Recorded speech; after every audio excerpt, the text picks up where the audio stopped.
Hey guys, this is Calstonian. In this video I'm going to talk about how to make any UMC unit you want trainable from buildings in game.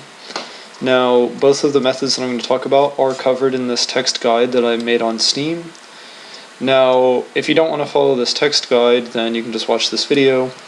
But I should start by saying that both of the methods in this guide are extremely easy and straightforward, and they will take you about a minute to implement once you kind of know what you're doing. This video is going to be longer than 1 minute because I'm going to spend a couple minutes talking about, first of all, why I haven't already made units trainable from buildings, and then I'm also going to do playtesting for both methods. So to start out with, I get asked this question all the time about why I haven't made, some unit. Usually somebody will have a request, hey, can you make such and such unit trainable from the barracks or from the temple or something? And I always have to, each and every time, I try to tell them, explain the thought process of why I don't do that. Now, in the future, I'm just going to link spam you to this video, because I'm going to explain it right now. Basically, I don't believe in mods that make you make a decision between using some aspect of the base game and using a mod. So this can be as obvious as overriding a hoplite for some UMC unit, like maybe a phalanx unit from the Ancient Unit Pack or a World of Warcraft unit or something. Or it can even just be adding that World of Warcraft unit to a barracks alongside the hoplite without even overriding it. Even if you don't think you're overriding something, which you may still be, but even if you're not, even if that building has a blank space there and you just put that unit in there, you're still kind of overriding something because you're changing how that building works. And you're changing the way, suddenly, if you add this to the military academy, you're changing the way the entire Greek civ works in Age of Mythology. So I don't think you should be forced to choose that. I think you should have the addition to use these modded units in addition to the base game, and not instead of the base game.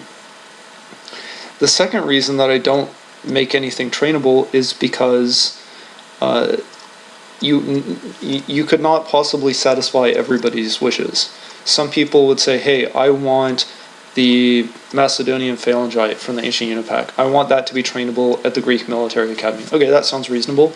And then somebody else says, actually, I want it to be trainable at the fortress. Okay, maybe I can do both. Now, what if we have a more complicated example, like a World of Warcraft unit, and they say, I want, the Titan Eton, however it's pronounced, to be trainable at the temple for Greeks. And then somebody else says, no, I think it should be Egyptians. And then somebody else comes along and says, no, I want it to be trainable from a house for the Norse. It just, there's no way you could possibly satisfy everyone for that. I would have to make a gazillion different copies of UMC High Priority in order to accommodate all of those requests. So, those are the two main reasons. First of all, I don't want to override aspects of the base game, and secondly, everyone has different ideas about how they would make these units trainable. It's not as simple. The question is not just, why don't you make units trainable? The question is, why don't you make units trainable at the barracks? Or why don't you make them trainable at the temple? Or why don't you make them trainable at the fortress, etc., etc.? So, hopefully you understand my thought process on that. I am, very slowly working on a faction system within UMC. We have some work going on as to adding new factions to the game, external to UMC, and so hopefully I will be able to incorporate some of that eventually, so that you will get more or less of a faction sense from UMC. But until that happens, nothing is trainable. So you have to do that yourself. So if you want to have a UMC unit trainable from whatever building of your choice, then you've come to the right place. We're just going to talk about both of these methods for doing it. And the first one is using modding. And this is extremely easy. We're just going to come to wherever we have Age of Mythology installed, come to our mods folder. Now, after you have subscribed to UMC High Priority and restarted your game, and whatever other mod pack you want, and restarted your game, then all of your folders should show up here in your mods folder.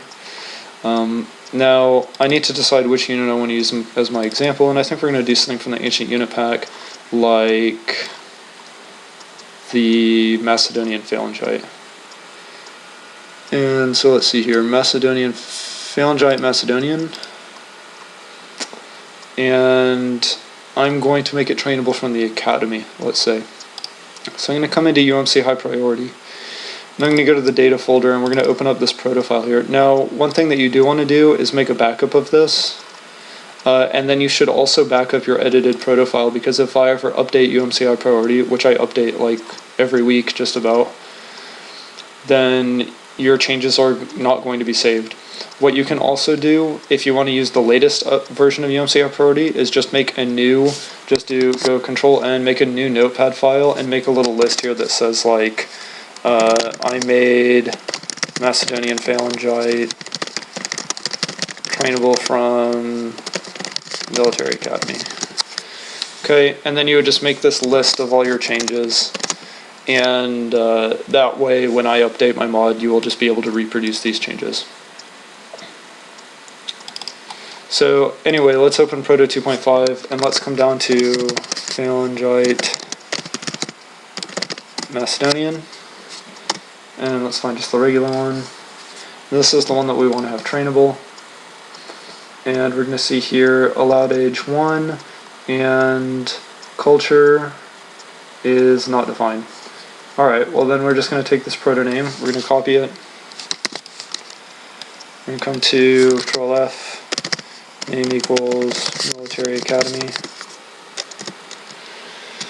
It's probably just called Academy. Yep. Okay, and now we're going to come down here to where they have all these train lines. I'm just going to paste the name here. We're going to train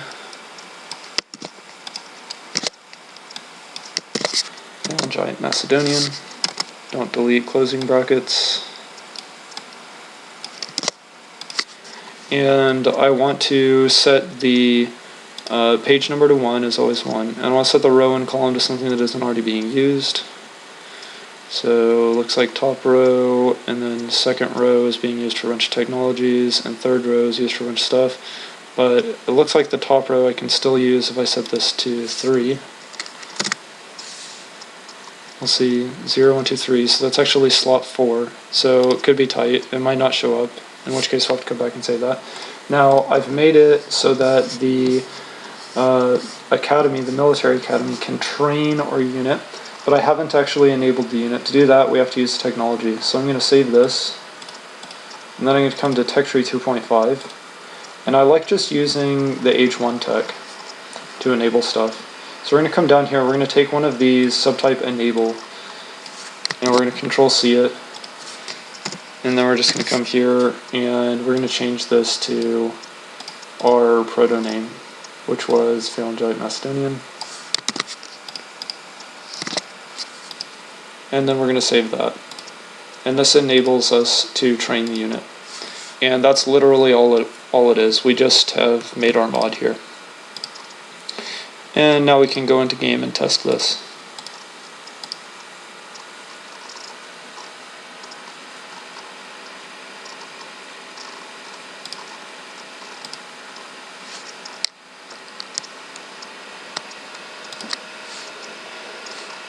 And hopefully the game doesn't take forever, because I don't want to have to edit this video. I'm feeling pretty lazy, and this is supposed to be a short video. I do not want to have to edit this. So hopefully you can see what's going on right now, because I did minimize Steam. Oh, but you know what, do I have... No, I don't have 3ds mount. Okay, good. Turn the air conditioning off. And let's go, I already have a pre-prepared testing on scenario that we're going to use. And I'm going to delete all this, something else that I was testing. And I'm just going to place a barracks.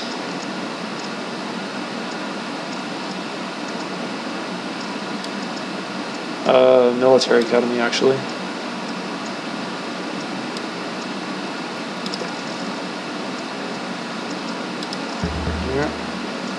And then we're going to play test that just to make sure it's working. You have to get to H2 first.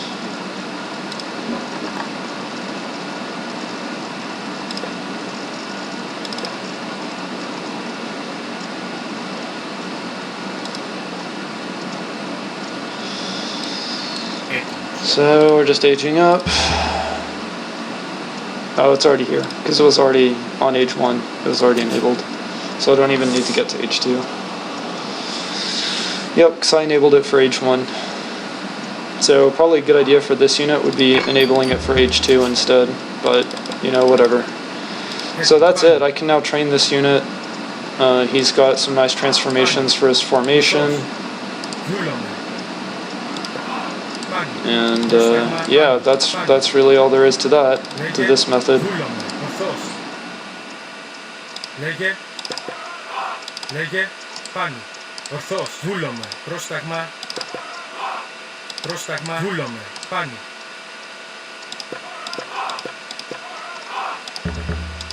So that's it. Now I'm going to show you the other method, which is just using triggers. Now keep in mind that if you just use triggers, it'll only work on your specific scenario.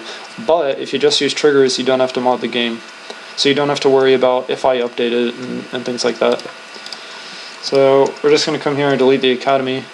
And we're going to make a trigger that just transforms the villager into the phalangite. Now, obviously you don't want to be transforming your villagers into phalangites, because then how do you build stuff?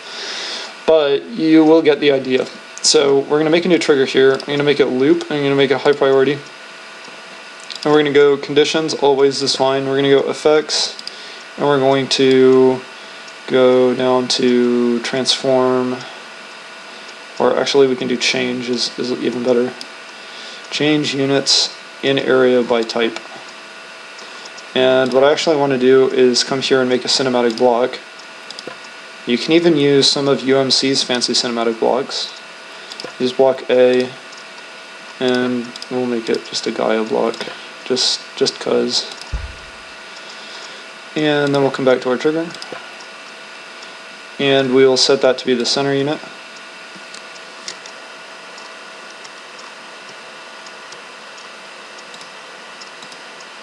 Let's make sure that we're, yep.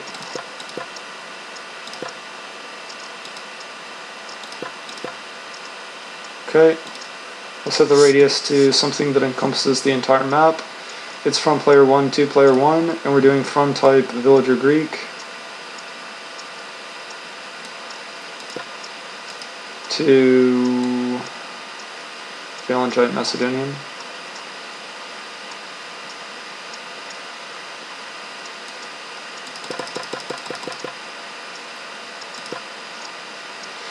Okay, and we will now test play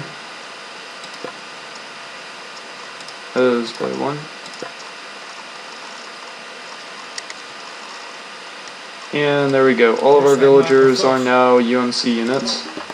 Now, one thing that you do need to remember about this is you'll remember when I had the military academy that they would train and then go to the waypoint. If we train up some villagers here, you'll see that they train and then they spawn and immediately turn into your UMC unit. They don't walk to this waypoint. Now this is just something that happens regardless of whether or not you're using a UMC unit. This happens whenever you see this guy, he just stops and doesn't go to the waypoint. This happens whenever you transform or change an area or change units to other units. They spawn and then the trigger fires, and suddenly this command that they were supposed to go to the waypoint no longer applies to this new unit. It only applied to the villager. So yeah, that's kind of annoying, but this is the second method for making UMC units trainable. Honestly, I think both methods are equally easy, and it just depends on what application you're looking for. So if you're doing some kind of specialized scenario using UMC, then just using a trigger will work fine. If you are making maybe a series of scenarios or something, then you probably are just going to want to mod UMC and save that list of changes that you made. So that's it, there you have it. These are both methods, as you can see, extremely easy for making any UMC unit you want trainable from any building whatsoever, or even as other units. There's really no limit. So let me know if anything was unclear. If you have any questions about either of these methods, either contact me on YouTube or on Steam. Thanks for watching.